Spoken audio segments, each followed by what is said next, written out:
Christ est ressuscité. Et alors ? Moi, je suis quelqu'un d'assez concret. Il faut qu'on m'explique. Christ est ressuscité, mais concrètement, quelle est la bonne nouvelle ? En quoi est-ce pour moi, ici, aujourd'hui, dans ma vie, une bonne nouvelle que Christ soit ressuscité ? Qu'est-ce que ça change dans ma vie ?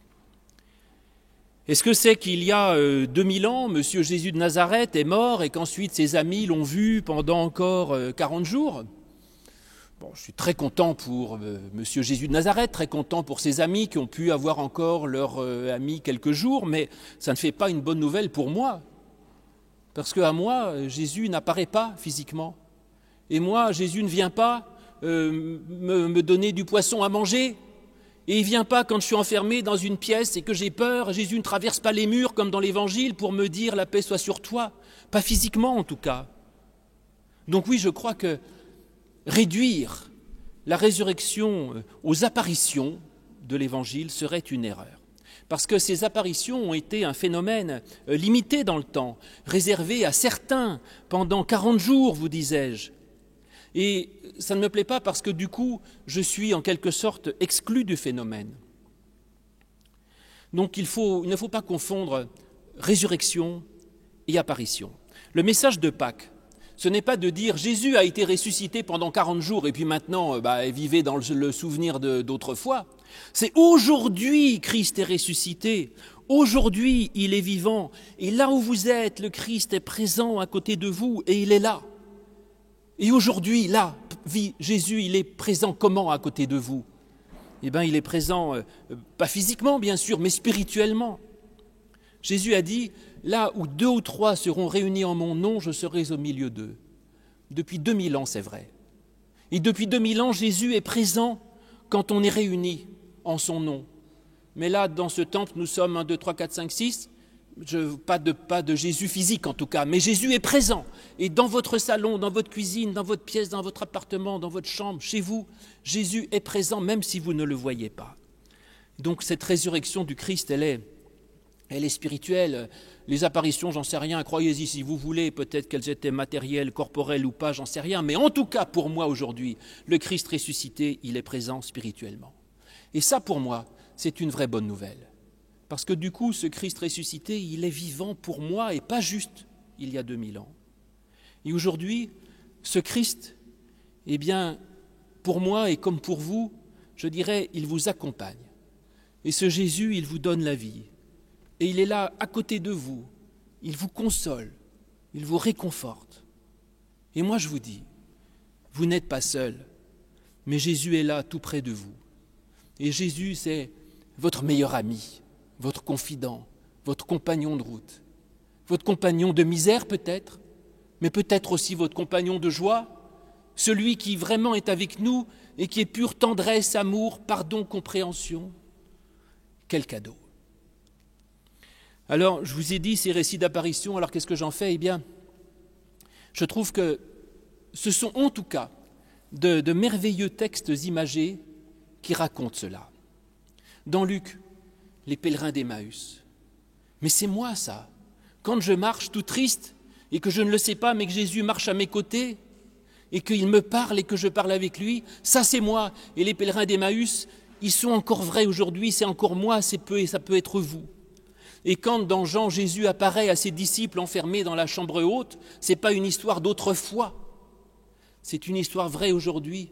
Quand je suis enfermé dans mes peurs, dans mes craintes, et Jésus traverse toutes ces murailles, je dirais, de haine, d'indifférence, de peur, de tout ce que vous voulez. Jésus traverse tout ça, il me rejoint, même dans mes retranchements les plus obscurs. Et là, il me dit, la paix soit sur toi. Et il nous envoie en mission. Voilà une bonne nouvelle. Alors, le rationaliste dira, bon, c'est bien beau tout ça, mais alors... finalement, comment Jésus est-il ressuscité ? Sous quelle forme ? Comment ? Pourquoi ? Comment ça marche ? Je vous dirais déjà dans ma foi. Parce que moi, je le vis comme ça. Je vis cette présence. C'est tout ce que je vous dise. Donc, il est présent, il est ressuscité, il me fait vivre. Vous pouvez en discuter à l'infini. Moi, je le vis. C'est donc une réalité.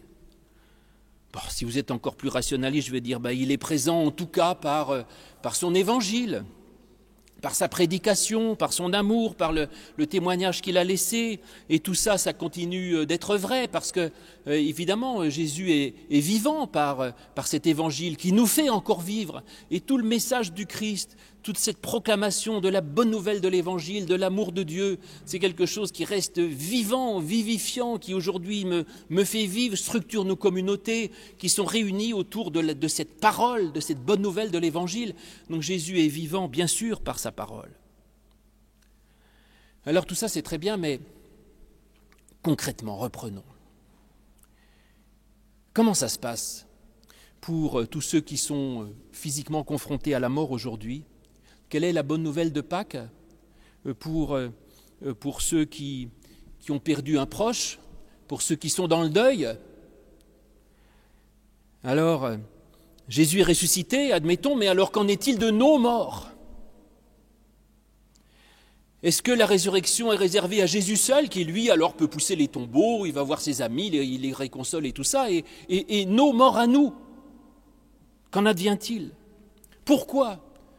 Si Dieu a ressuscité Jésus, pourquoi ne ressuscite-t-il pas nos morts? Alors je crois qu'il les ressuscite quand même, justement.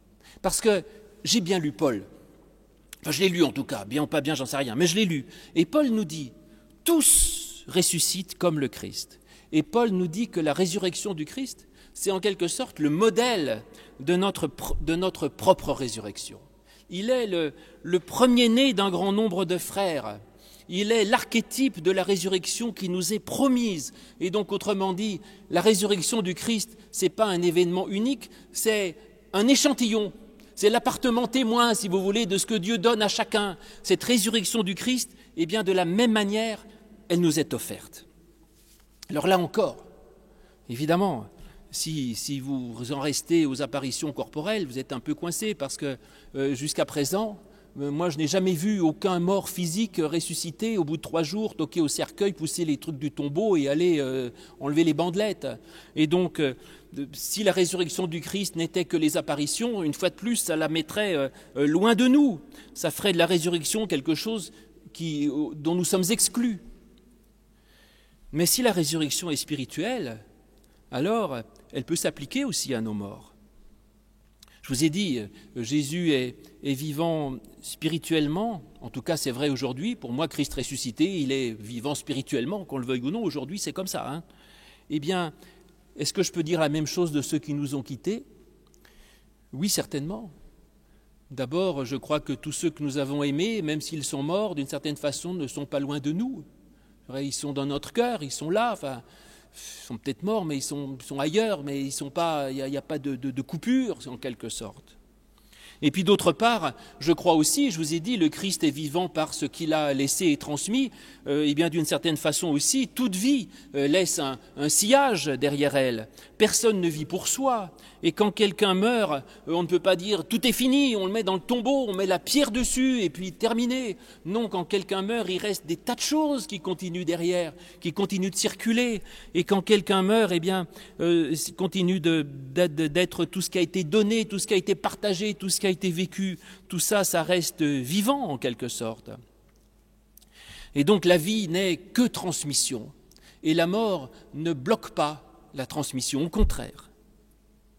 Alors, on se souvient de Jésus et effectivement, il est un peu vivant d'une certaine façon, je vous ai dit par sa parole, par aussi la mémoire qu'on a de lui. Alors attention, ne me faites pas un procès en disant oui, c'est juste la vie éternelle, ce serait juste la mémoire qu'on a de lui. Là, c'est pas moi qui l'invente, c'est Jésus. Lors de son dernier repas, il tend du pain et du vin, nous allons faire là.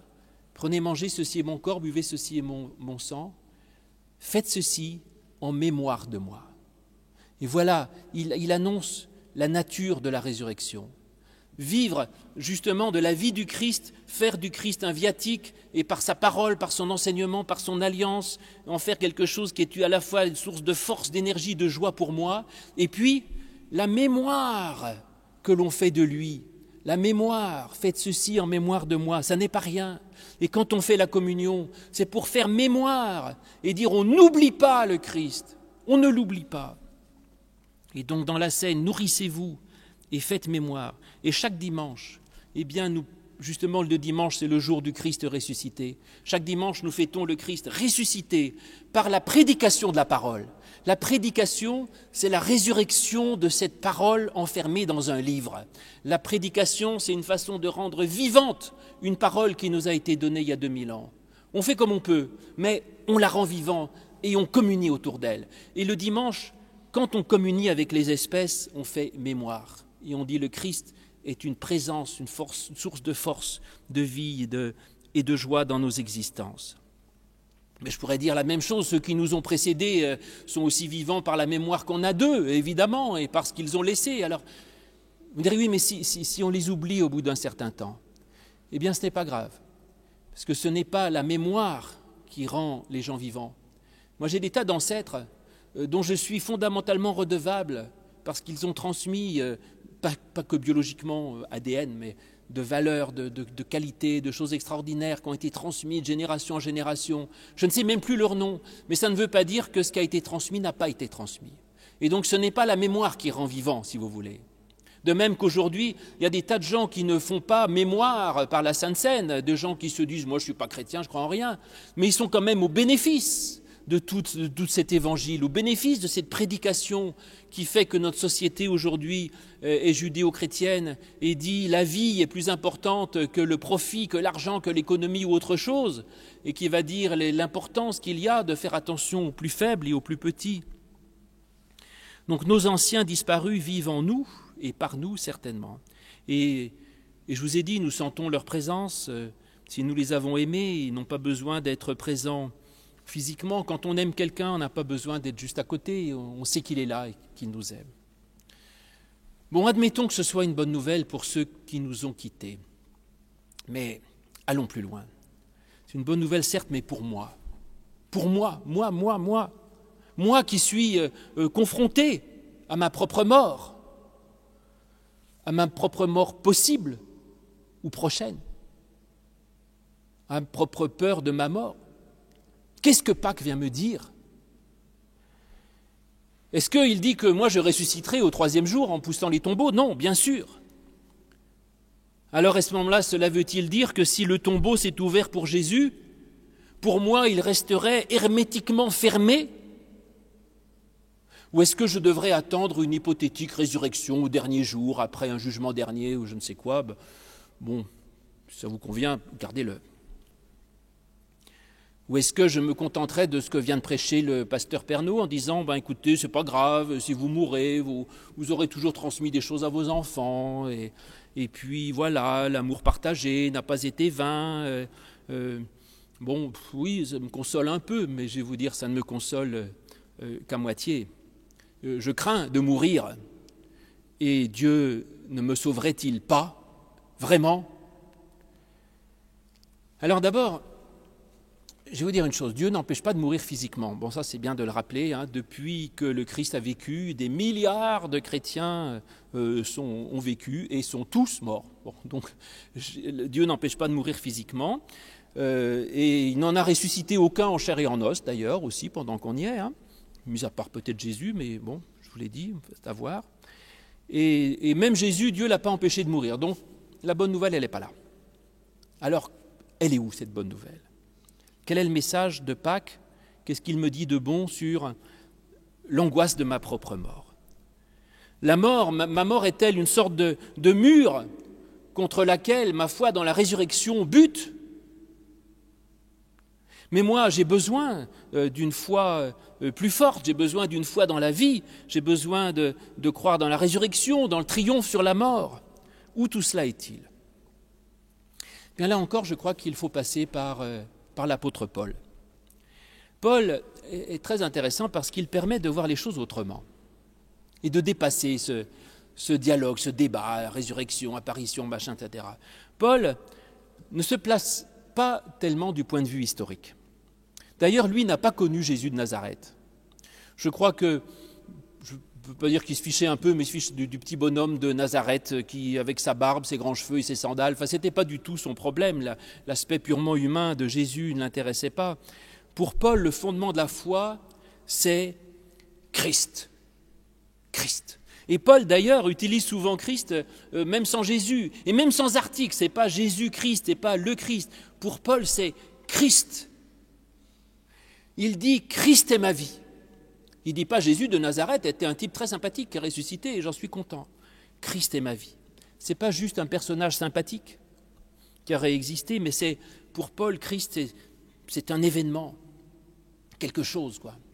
Paul, d'ailleurs, parle pratiquement pas de ce qu'a dit Jésus, ne relate à peu près aucun de ses faits et gestes, sauf la communion. Ce n'est pas son problème du tout.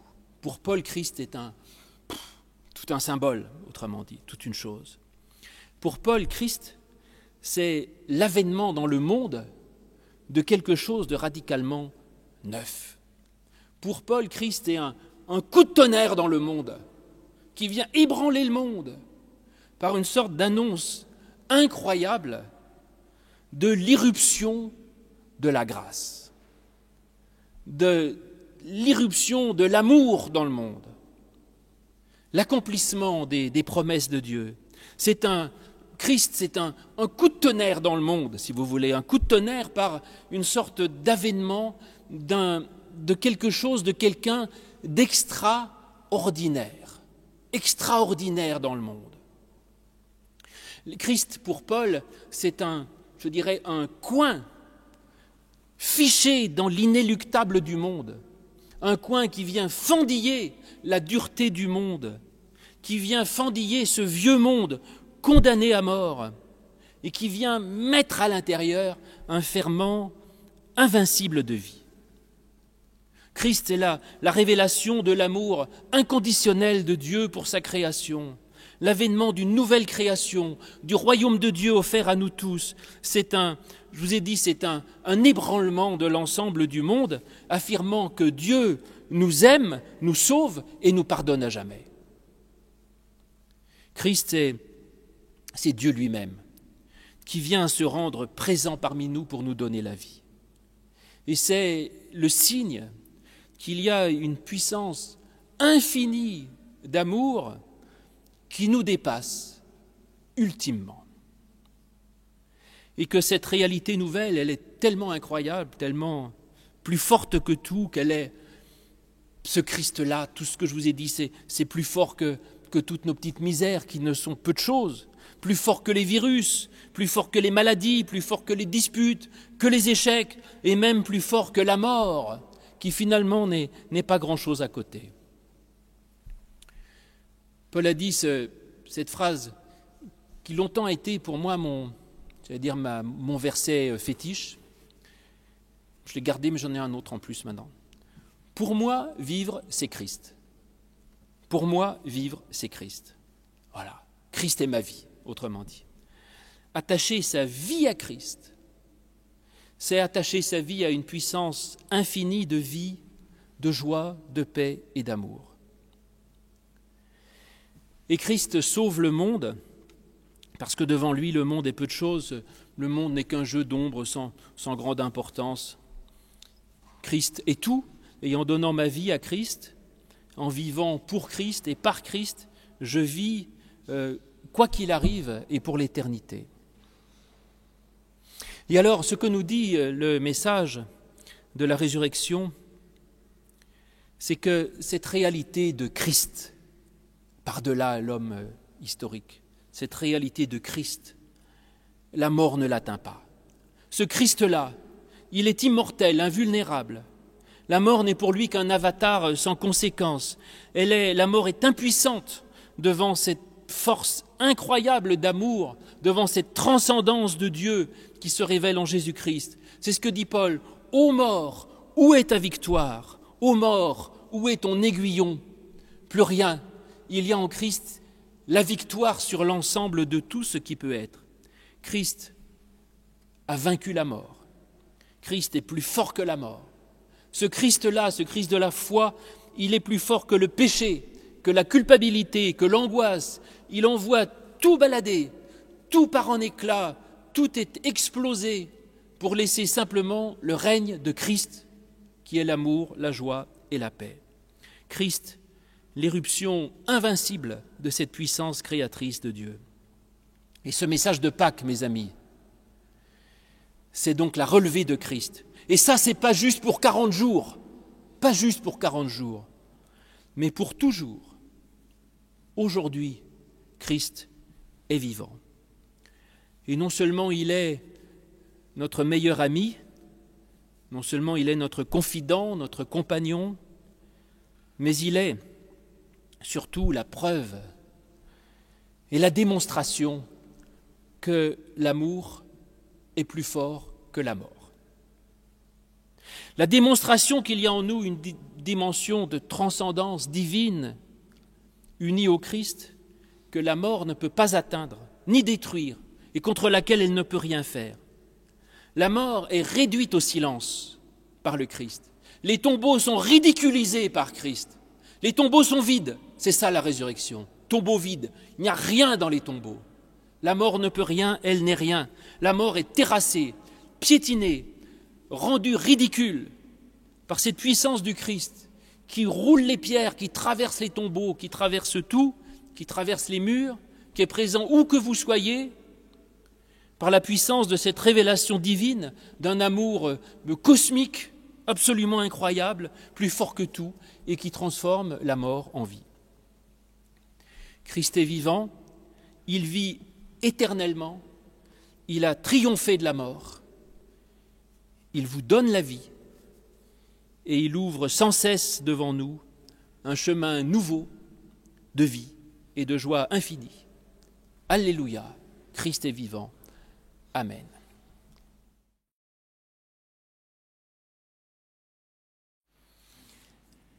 Lisons, si vous le voulez bien, le récit de la résurrection tel qu'il nous est donné dans l'évangile de Marc au chapitre 16. Quand le sabbat fut passé, Marie-Madeleine, Marie, mère de Jacques et Salomé achetèrent des aromates afin d'aller embaumer Jésus. Le premier jour de la semaine, elles se rendirent à la tombe très tôt au lever du soleil.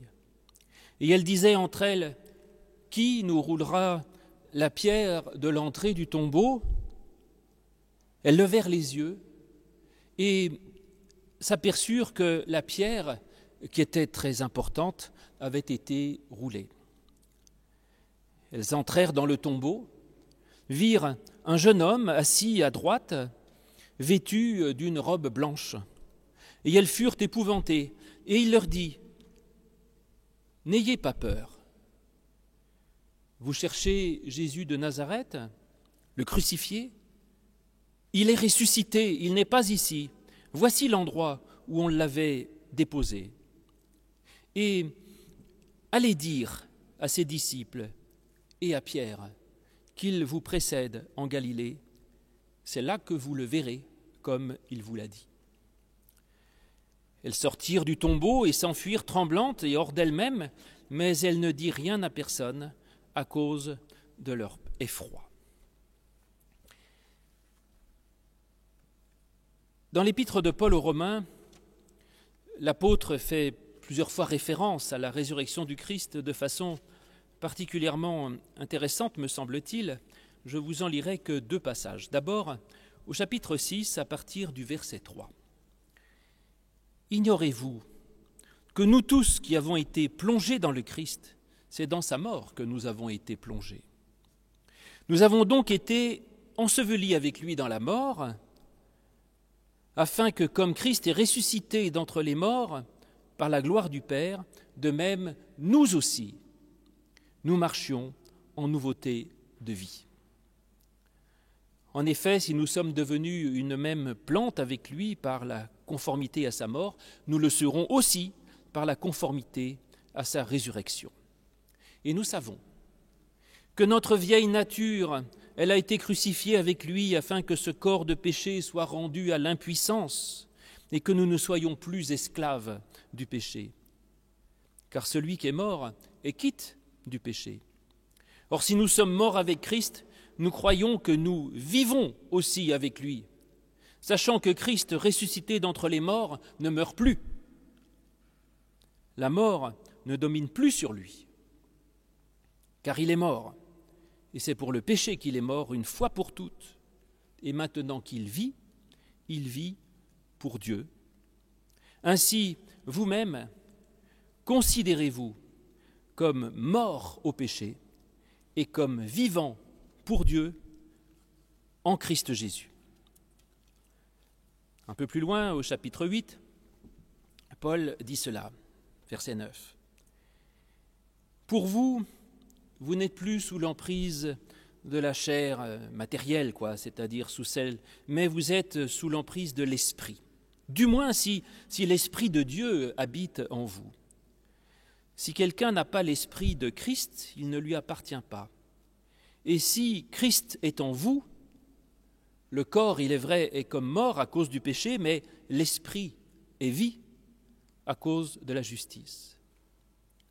Et si l'esprit de celui qui a ressuscité Jésus d'entre les morts habite en vous, celui qui a ressuscité le Christ Jésus d'entre les morts donnera aussi la vie à vos corps mortels par son esprit qui habite en vous. Ainsi donc, frères, nous ne sommes plus débiteurs de la chair pour vivre encore selon la chair. Si vous vivez seulement selon la chair, vous allez mourir. Mais si c'est par l'esprit que vous vivez, alors vous vivrez. Car tous ceux qui sont conduits par l'Esprit de Dieu sont fils de Dieu. Et vous n'avez pas reçu un esprit de servitude pour être encore dans la crainte, mais vous avez reçu un esprit d'adoption par lequel nous crions « Abba, Père ». Et l'Esprit lui-même rend témoignage à notre esprit que nous sommes enfants de Dieu. Et si nous sommes enfants de Dieu, nous sommes aussi héritiers de Dieu, co-héritiers avec Christ, si toutefois nous souffrons avec lui afin d'être glorifiés par lui. Éternel, ta parole est vérité, sanctifie-nous par ta vérité. Amen.